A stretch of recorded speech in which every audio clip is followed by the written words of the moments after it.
जब किसी लड़की के साथ रेप होता है, तब पूरा हिंदुस्तान हम उनके परिवार और उस लड़की के साथ आकर खड़ा हो जाते हैं कि क्रिमिनल को फांसी दो, जेल करो। हम ये क्यों नहीं सोचते? जो बरसों से चलती आ रही पुरुष प्रधान जो रूल्स बनाई है लड़कियों को उनके मर्यादा में रखने के लिए कि लड़की छोटे कपड़े नहीं पहन सकती, लड़की रात को बाहर नहीं जा सकती, हमारी ये थिंकिंग कब बदलेगी? नमस्कार, मेरा नाम धनेश पुरैना है और आज वुमेन्स अगेंस्ट क्राइम के स्पेशल एपिसोड में मैं आपका स्वागत करता हूँ। आज मैं आपको महाराष्ट्र के नागपुर शहर में घटी एक ऐसी घटना के बारे में बताने जा रहा हूँ जिसे सुनकर आप भी चौंक जाएंगे। 2020 11 नवंबर जब दो लड़के शैलेंद्र नगर एरिया से गुजर रहे थे, तभी एक वो संदिग्ध कार को देखा। जब कार के पास जाके देखे तो उसके अंदर दो लोग बैठे थे, एक लड़की और एक लड़का। देखने से ऐसा लग रहा था कि दोनों कपल हैं। वहां पे काफी सारे लोगों को बुलाया गया, आसपास देखे, जल्दी भीड़ इकट्ठा हो गई, पुलिस को कॉल किया गया। पुलिस आके जब चेक की तो दोनों मर चुके थे और लड़की संदिग्ध हालत में थी। तुरंत फॉरेंसिक टीम को बुलाई गई और जांच स्टार्ट कर दिया गया। लेकिन सोचने वाली बात यह है कि ये जो कार और ये जो मौत हुई थी ना, उसके जस्ट बाजू में मिनिस्टर का घर था। अब काफी सारे मीडिया वहां पे इकट्ठा हो जाती है। ये जो न्यूज है वो बहुत तेजी से उसी दिन वायरल हो जाता है क्योंकि बाजू में मिनिस्टर का घर था और वो जो लड़की और जो लड़का अंदर में बैठे थे, वो लड़की उस शहर के सबसे बड़े बिजनेसमैन की बेटी थी और वो जो लड़का था जिसके साथ जिसका डेथ हुआ था, वो भी उस शहर के बहुत बड़े बिजनेसमैन था। वो उस लड़की का नाम निधि कामत और लड़के का नाम वरुण सिंधे था। अब चूंकि काफी सारे मीडिया आ चुके थे वहां पे स्पॉट के पास, तो बहुत जल्दी जो न्यूज है पूरे महाराष्ट्र में और पूरे देश में बहुत जल्दी वायरल हो गया। सभी को बात पता चल गई, जिसकी वजह से पुलिस पर काफी प्रेशर था। घटने के 3 हफ्ते बाद पुलिस ये स्टेटमेंट देती है कि इन दोनों की मौत दम घुटने से हुआ है और ये दोनों सुसाइड किए हैं। तभी उस लड़की की बहन प्रीति कामेट न्यूज में जाकर बोलती है कि मेरी बहन का मर्डर हुआ है, वो सुसाइड नहीं की है। अब न्यूज रिपोर्टर ये पूछता है कि आप ऐसे कैसे बोल सकते हैं कि आपकी बहन का मर्डर हुआ है, सुसाइड नहीं की है? तो वो बताई कि मेरी बहन का जहां पे डेड बॉडी मिला है वो भास्कर वर्मन, जो कि यहाँ कैबिनेट मिनिस्टर है, उसका बंगला है। और कुछ टाइम पहले से उनके जीजा और उनकी दीदी का भास्कर वर्मन से लड़ाई चल रहा था और वही धमकी दिया था कि जान से मार देने की। तो देखा जाए तो अब बात मिनिस्टर की आई थी यहाँ पे, तो न्यूज और काफी ज्यादा वायरल हो गया। लेकिन पुलिस केस को क्लोज कर दी, ये बोलकर कि ये सुसाइड है और एलिगेशन लगा रहा है सिर्फ मिनिस्टर के ऊपर।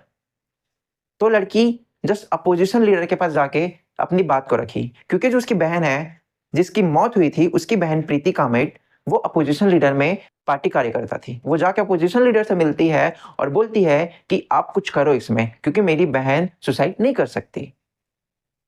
तो अपने इतने एफर्ट डालने के बाद, उसकी बहन के एफर्ट इतने लगाने के बाद और वहां के गवर्नमेंट को लेटर लिखने के बाद फाइनली एसआईटी टीम गठन किया गया इस केस को इन्वेस्टिगेट करने के लिए। तो जैसे एसआईटी टीम आती है इन्वेस्टिगेट करने के लिए, तो सबसे पहले वो मिनिस्टर भास्कर वर्मन के यहाँ जाती है। लेकिन मिनिस्टर भास्कर वर्मन साफ मना कर देता है और एसआईटी टीम को उनके गेट के पास से वापस आना पड़ता है। जो प्रीति कामेट थी, वो उसका एंगेजमेंट हुआ रहता है एक लड़के के साथ जिसका नाम करण था, जिससे वो प्यार करती है और ये दोनों फैमिली के बात पता रहता है।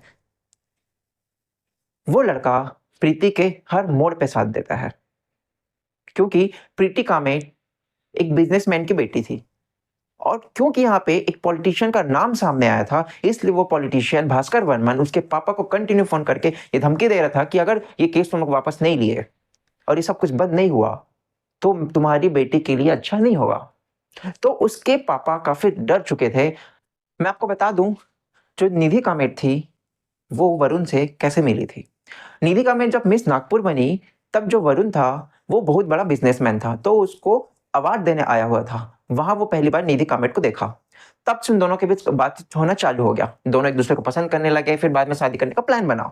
लड़की अपने घर में जाके बताई कि मैं इस लड़के से प्यार करती हूँ, शादी करना चाहती हूँ, पर उसके पापा, उनके पिताजी इस रिश्ते के अगेंस्ट थे, क्योंकि लड़का का संबंध एक पॉलिटिशियन आदमी के साथ था।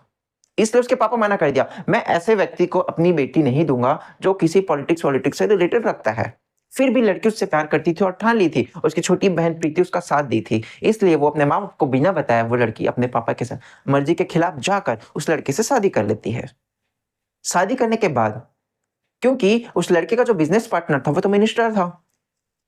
तो मिनिस्टर जब उस लड़की को देखा, निधि कामेट को, तो उसके ऊपर फिदा हो गया, उसकी गंदी नजर आ गई उसके ऊपर। वो 2-3 बार चांस मारने की भी कोशिश किया और ये बात उसके पति को पता चल गया, इसलिए उन दोनों के बीच लड़ाई भी चालू हो गया और वो भास्कर वर्मन उस लड़की के साथ एक रात गुजारना चाहता था। इसके लिए बहुत सारे ऑफर किए उसके पति को, पर वो मना कर दिया। लेकिन इसी मना का बदला वो लेना चाहता था।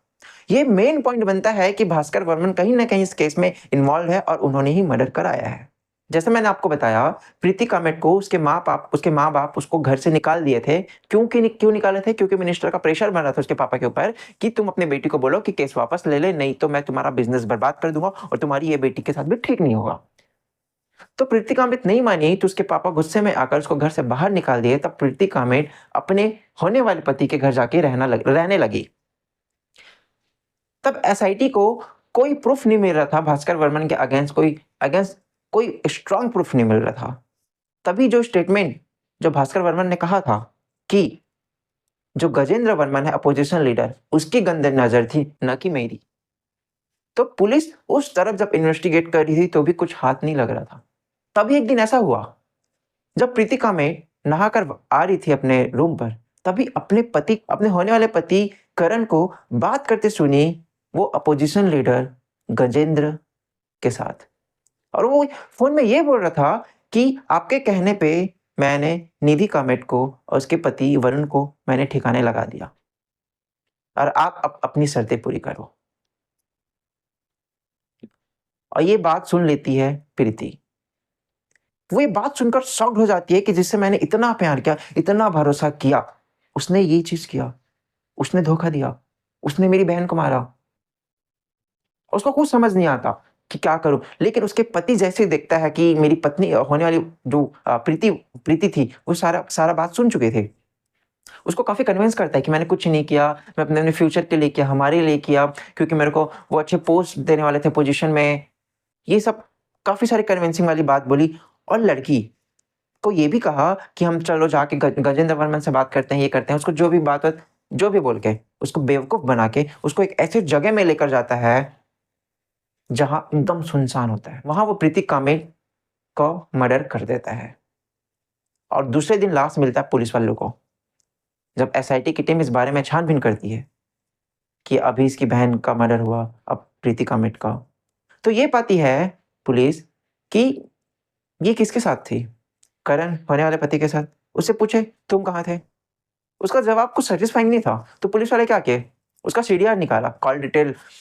तब ये पता चला कि हाँ, ये तो लोकेशन पे तो नहीं था, लेकिन ये बंदा जो पहले मर्डर हुआ था ना उसकी दीदी का, निधि कामेट और वरुण के, उस लोकेशन पे ये मौजूद था।